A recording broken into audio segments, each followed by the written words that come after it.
No better place to spend your summers than Chicago. No better place to spend late July than a Big Ten Volleyball Media Days. We continue to look ahead to the 2025 season. Our focus turns to the Indiana Hoosiers. You know things are headed in the right direction, not just with wins and losses and NCAA tournament appearances, but when you are able to land recruiting classes like the one that Steve Aird has coming in, highest ranked recruiting class in program history. We are talking about top 15 nationally after 3 straight 500 or better seasons for the first time in some 15 years. Steve is with us. It's a grind on the recruiting trail, but when you see numbers and stats like that, and you know the players that you have coming into your program, I'm guessing that makes it all worth it. It does. It does. Incredible staff effort. Recruiting is an ecosystem, right? It's from top to bottom, from our athletic director, Scott Dolson, and Jeremy Gray, and the people who help, to Rachel Morris and Kevin Hodge and my staff and Matt Kearns. They work. And you go out and you evaluate and you try to find the right people, help you pull the rope and move the right direction. And we're pretty excited. The next few years are going to be a thing. What's the strategy and philosophy? Because it's different than it was 4 or 5 years ago, because you could go to the portal and get a player who's played 3 or 4 years and is match ready, or you can develop. And in your instance, you're going out right now and getting some of the best prep players. What's the balance behind trying to find that perfect mix? Yeah, we want to recruit the best players in the country, full stop. That's number one. We like to start regionally, but we've had a lot of success out of California. A lot of that's due to the staff and their hard work and how good they are. For us, supplementing through the portal, I think, is important. And you want to be able to bring in the people that want to play for you and want to play for the school and represent the state and play, as you mentioned, to try to advance, make tournaments and make deep runs in tournaments. And that's what I was hired to do and what we're trying to do. How different has it felt for you and your staff when you go to those matches and talk to those players and coaches than, say, it was in year 1 or year 2? Yeah, and it's going to be a build. It's so much more different now than it was in the past, and you're right, it can happen a lot more quickly. But the thing I love the most is watching them develop as people and the players develop and go on to do incredible stuff. We have so many former Hoosiers now that are playing professional volleyball, and we keep churning out pros, which I'm really proud of, and then so many going on to do incredible things in the community, business leaders and incredible young people. So it's a really special time for our program right now. I think the next 3 to 4 years are going to be very exciting. Yeah, and maybe no better recruiting tool than being able to come to a home match and watch the school that you're thinking about attending win. Last year, you won your first 7 home matches. You won 11 overall. It was the most since 2010, a span of some 15 years. How much do you feel like that home court advantage has been developed now in Bloomington? Yeah, and again, it starts with not me. It's the administration's commitment. It's the school's commitment to volleyball. It's the staff working hard. It's the student section. It's the people who work at Wilkinson Hall. It's the janitors. It's the people who work concessions. The goal is to bring an ecosystem together that's passionate about serving these young women, doing it at a high level, and then the volleyball takes care of itself. If you can recruit great players, let them do their thing, you're usually in a pretty good spot. What do you hope some of those players, the returning players, take away from a season that saw you play 9 opponents who were ranked in the AVCA top 25 at the time? Yeah, the big thing for me when I took the job is the goal is to get good. You can't dodge it, and you know you're going to play the top programs in the country. I've been lucky. I've been fortunate to see what it looks like when it's real good and be there. And we keep getting better every single year. This is the best group that I've had as a head coach. Our alignment, top to bottom, our depth, their consistency. All of them were around all June and July working hard. It's a very, very hungry and humble group. Wants to do it the right way. They care about each other deeply. And I think when you start to get that stuff going, it's like a pinwheel. Recruits start coming and the wins start coming. And I think over the next few years, we're going to be in a really good situation. When you dive into the numbers and certain specific aspects of your team, I look at the consistent improvement in hitting percentage over the last few years. Where does the credit to that belong? My staff, Rachel and Kevin and Matt do a great job. I think the players, the quality of the player. A lot of times now as a head coach, it's a CEO job, and you're doing a lot of stuff. You've got to have great people. My staff's done a great job. The players pushing each other. And honestly, just the floor of the program, the level of player that we have, I'm going to have some incredibly hard decisions to make about who plays, what system, what direction we're going to go. And that's such a blessing as a coach when you can look down the bench and know any one of your players can impact a match. One of those players, Avry Tatum, certainly helps in that regard. Here is one of your player reps today. What does she provide for your program, both on and off the floor? Maturity, competitive maturity, toughness, world-class arm talent, as good a attacker as I've coached. Good feel for blocking, and she's developed the rest of her game. I know, my goal for her is to develop her this year so she can play professionally.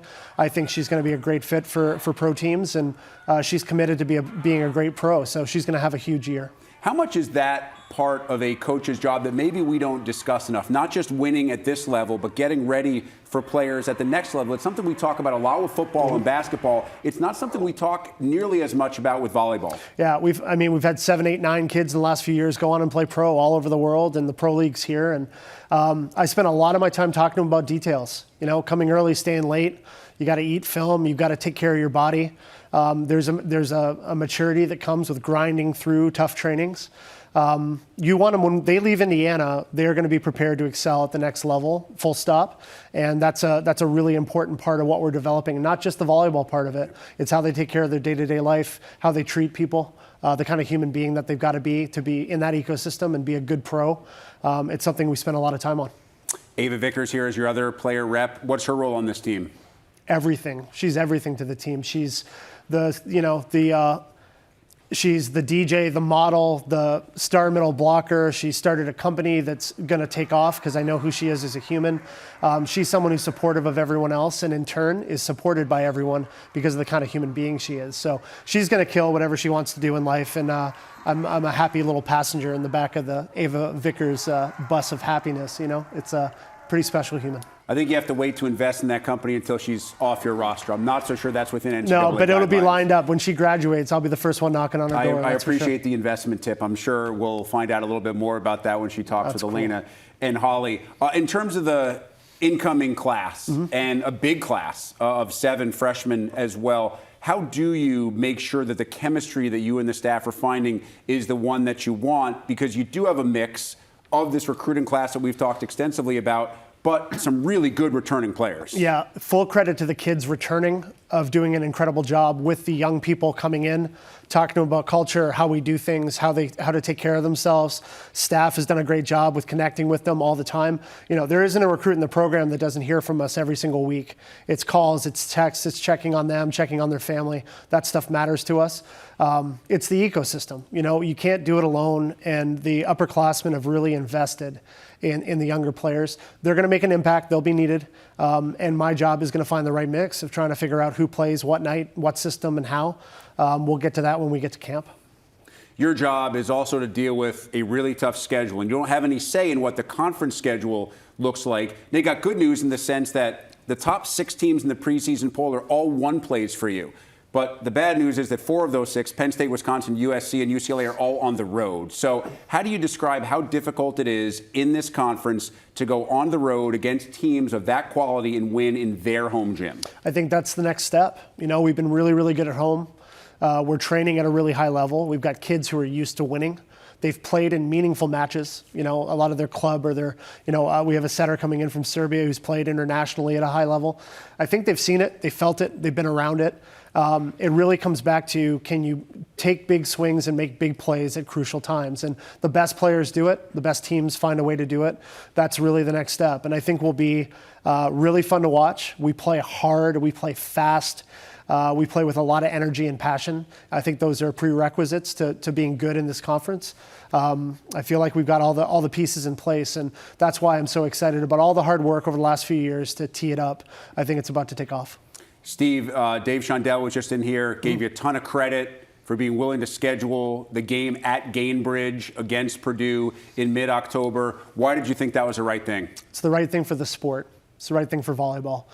Do I think we have a better chance of winning the match if we play on IU's campus? Absolutely. But the right thing for the sport is to grow it. And you look at what Caitlin Clark's been able to do. You look at being able to play in a building like that. There's going to be thousands of young women in the stands watching our kids play and compete. And the winning and losing is binary. But at the end of the day, it's about growing the sport and doing the right thing. And for me, it was the right thing to do. And we saw that sport conquered by Penn State last year. As a coach in this league, what was it like to watch that Final Four and to watch Coach Katie and the Nittany Lions hoist the trophy? So Katie and I came into Penn State day 1, freshman year together. I was so proud of her and proud of, it's my alma mater. I'm proud of them, obviously. The battle she went through, she's one of the toughest people I know. You know, she's a Southside Chicago girl. We knew she would win. And then the team went on a run and it was pretty special. So for me, proud, very proud of her, very proud of that. Obviously the program that Russ Rose built, you know, over years and years and years is something that really is cherished. And the fact they got it done, man, was pretty special. It just shows you can get hot at the right time. People play for something bigger than yourself and good things can happen. I think we have to end there. Pretty well said. Steve Aird, as always, we appreciate the time. Best of luck this season. Good to see you, man. All right, let's get to learn a little bit more about your players as we once again send it over to Elena and Holly. Thank you so much, Rick. I'm so excited. We're now joined by Avry Tatum and Ava Vickers. Welcome to the studio part of Big Ten Media Days. Thank you. You guys are showing us up. You're completely matching down to the shoes. Yeah. Holly and I need to plan better next time. Tomorrow. But we're so excited to have you guys here. How's the day been so far? It's been so much fun. It's so fun to like be in this environment. It's awesome. It's been awesome. It's also just great to meet a bunch of people and also just to see a bunch of people that we have seen before outside of the court. Yeah. Ava, your coach talked about you off the court, model, DJ. You started a new clothing brand. Can you tell us a little bit about that and some of your off-season passions, off-court passions? Yeah.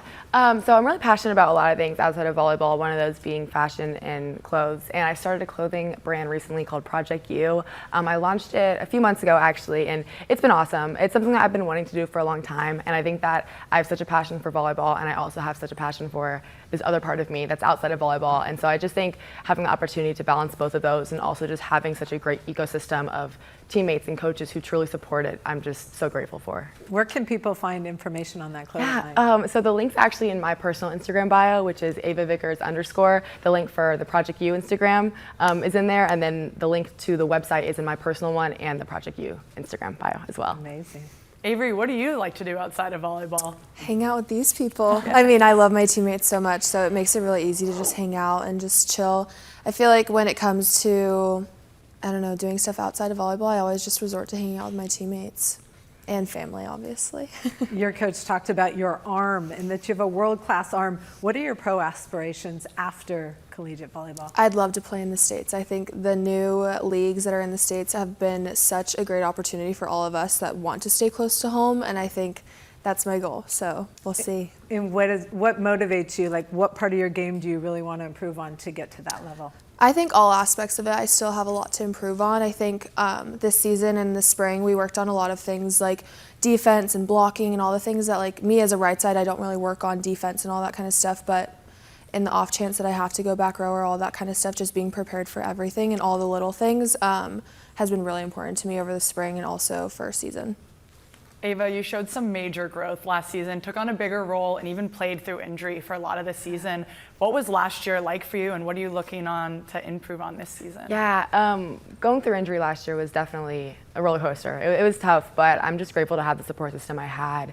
I think with the teammates, from coaches to support staff, everybody generally was looking out for me going through injury, but also just giving me so much feedback when it came to my game as well. And so I'm just really looking forward to this year, kind of having that same support system and continue growing as a player.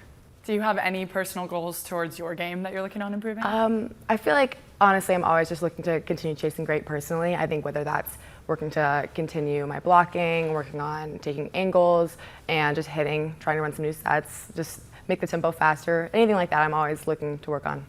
Avery, you're such a fiery player, and you can tell your team feeds off that energy. Is that how you lead on the court? I just like to lead by example. I feel like when it comes to having energy and all that kind of stuff, if I can be as consistent as I can for the team, then that's what I like to do for them. Heading into your senior season, what kind of legacy or impact do you want to leave on this Indiana volleyball program? I just want to dive into the university as much as I can and leave it and just know that I'm bleeding Indiana, and that's all that I really care about. What have been your favorite parts of being Indiana volleyball player so far? I mean, heading into your senior season, you have a couple years under your belt now. Just what does it look like, and what have you enjoyed most? I feel like something that I always enjoy is just being around my best friends. I feel like it's such like an amazing experience to be able to go through hard, to compete. Even team dinners, it's like the little things with my teammates. It's just so much fun. I feel like those are honestly the things that I feel like I will really remember. Yeah, it's I the little things. Having a good group of people, which we do have, and just kind of going through everything together has been the best thing ever. Ava, I read that you like small gestures, like holding hands before a big play. Yes. Where did you learn that, and how do you use that on? I think that kind of started early this past year when I started getting a lot more playing time. It was something that I realized calmed myself, but I didn't really realize in the moment of it also calmed down people around me. Like at the net, it was a common thing for me to just reach out and hold the right side and outside next to me's hands before we play, before every serve, or especially my setter, like when we're in serve receive, I'll just grab her hand and hold it just so she knows that I'm there for her and I'm there for her as well. And it just kind of, I don't know, it's something that I definitely will continue doing, and I just love that it kind of became a thing where it wasn't just to help me, but it was to help everybody else around me. Have there been any themes that this team has been working on in the gym in the spring or summer, just what you guys have been really dialed in on? I think consistency and trust have been like our biggest things. I think when it comes to season and when it comes to all the big matches that we have, which is pretty much every single one, I think having trust and being consistent is the biggest thing. Yeah, I'd agree with that. I also think a big thing that we're working on is just taking advantage of the opportunity, being grateful to be in this position where we have all the support. We're in one of the best conferences in the nation, so it's just really being grateful for the opportunity to be here. Yeah. You guys have seen your upcoming schedule. Anything that excites you? Any matchups you're looking forward to? I personally am really excited. I'm always excited to play Purdue. Being from Indiana, you know, Fishers is my hometown. I'm in the home state that I grew up in. Purdue and IU were kind of the two schools that I, like in my high school and middle school, either half people liked Purdue, half people liked IU. So being able to represent one of my home state schools is important to me. And so being able to play the big rivalry match that I've always watched growing up is super important. And the fact that it's going to be in Gainbridge Fieldhouse is even more exciting this year. So I'm really looking forward to that. I'm really excited to go home, play UCLA and USC, and seeing family and playing in front of a whole bunch of people that I haven't played in front of for a really long time. What would you say makes playing for Indiana volleyball special? Like, what differentiates your program to other programs in the Big Ten? I would say personally just our home environment. I think our fans, we truly have some of the best fans, whether it's our student section, our season ticket holders, or family members that come and watch games. I think the second that people step into Wilkinson Hall, they just feel the love and the support of the fans and just the environment we have, which I think is so special. Yeah, I agree. I think playing for the community is really important, and it's been awesome, and they've been behind us through every step, which has been amazing. I read that both of you went to Paris. Was it together or separately? It was separate, yeah. Okay, and what were some of your highlights? I went there with my family, and it was just an amazing thing. My brother is going off and doing his own thing. My mom is just kind of hanging out, so it was kind of our last trip together, which was really memorable. Yeah, my mom and I actually just did a girls' trip. The year before, we did a family trip to Italy, and I caught the love of traveling internationally, so I'm like, can we do another trip? And so my mom and I just went on a little girls' trip, and it was super fun, a lot of shopping and a lot of eating. It was really fun just to have that time with my mom before coming back to IU. How would you guys describe the culture of Indiana volleyball's team right now? I know you have some new faces, some key players that have graduated and moved on from last season. What does the culture look like inside of your gym right now? Best friends, but also like extremely competitive in the best way possible. I think it's been the most competitive it's ever been, but then it's like after we're like, okay, so what are we doing after? Like, are we gonna go hang out? Like, what's happening? And I think that's so important to have the balance of we can go at each other in the gym and make each other better, but then afterwards I'm like, I love these girls and I would do anything for them. I think along with just being best friends and genuinely loving each other as humans, just the feeling of constantly raising the standard every single day, and along with doing that, we're constantly catching it. And I think that's something that we've, especially this past spring and summer, we've been getting really good at. Yeah. How did you guys spend the summer?